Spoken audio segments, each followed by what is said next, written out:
Question 28. What do we understand when we speak of worshipping Sri Gurudev? You have heard that Sri Gurudev must be seen as Bhagavan.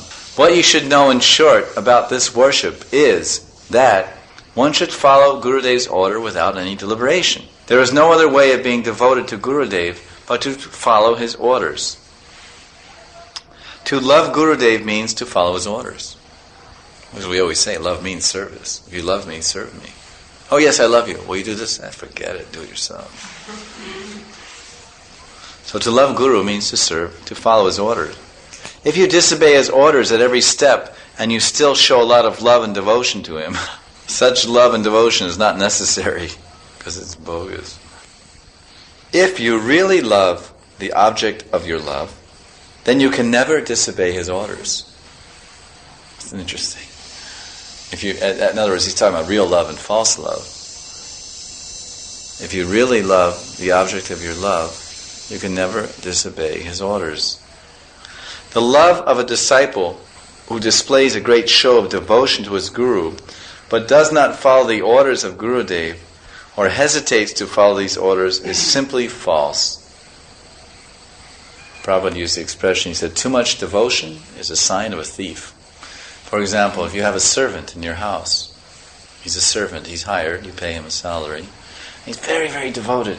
He's doing everything, so much devotion. Oh, yes, master, yes, master. And too much devotion, that means he's actually stealing money from your wallet, or he's stealing some of your silverware in the kitchen, one by one, a few silver spoons he's passing out to his friend and selling in the market.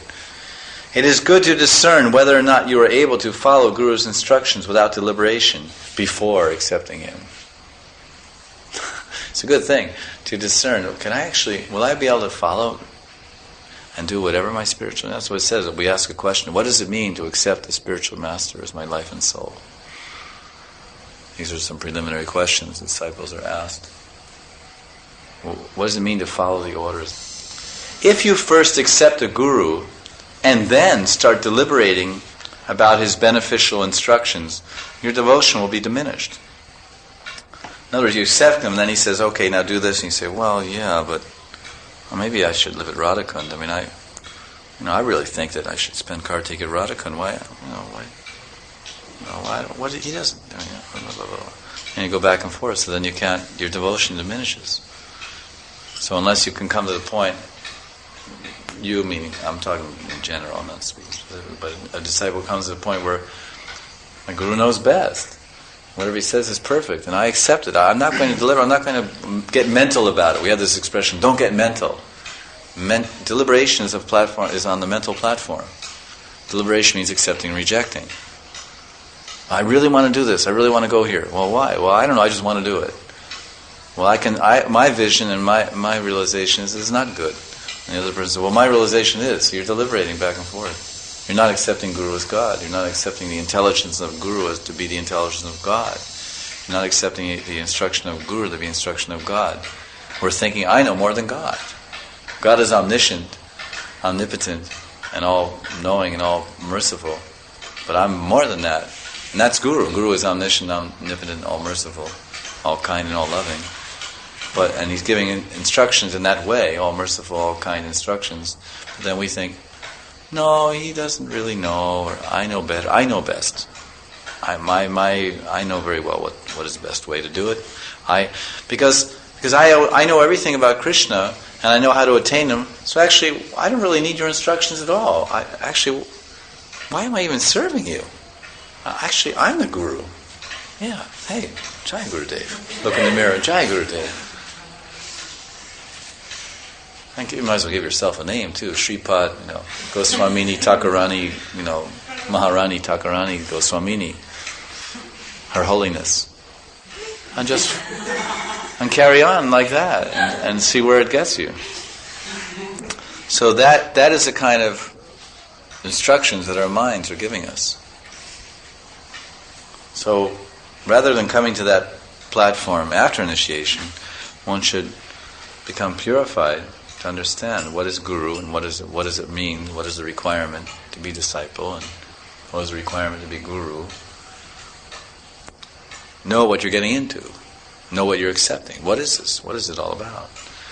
You should understand this to be a powerful obstacle on the sadhaka bhakta's upward path. In short, you should remember that to love the Guru and be devoted to him means following his orders without consideration and without duplicity. And what that means is not that you get an order from the Guru and you say, yes, yes, and you do it. You can ask him, can you explain? In other words, you get an order. Sometimes you think you get an order, oh yes, you just do it. No, you should understand it. You accept the order, but you should understand it. So it's all right for the disciple to say, Gurudev, I accept your order, but can you explain how I should do it, or explain why? It's all right. It's not that he said that you can't say anything. Now do this. Okay.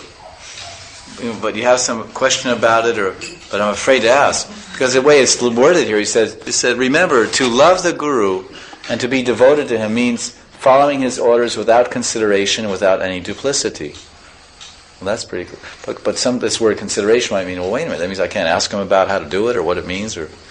No, you can get clarification of the order. But you can't say, well, no, I don't like that one, give me another one. Or you can try to say that, and he may give you another one. It's open. It's an open relationship. He's not a dictator. It's not a prison. You're not a prisoner.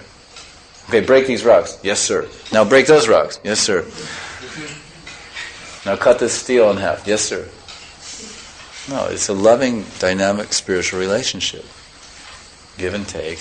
But all the time, one has to keep everything in perspective. Nobody can be lovingly devoted without following the orders of the beloved. This means that it is impossible for devotion and duplicity to live in one place. Wonderful. Wonderful place. Wherever there is duplicity or deceit, there is no devotion. And wherever there is sincerity, there is love and devotion.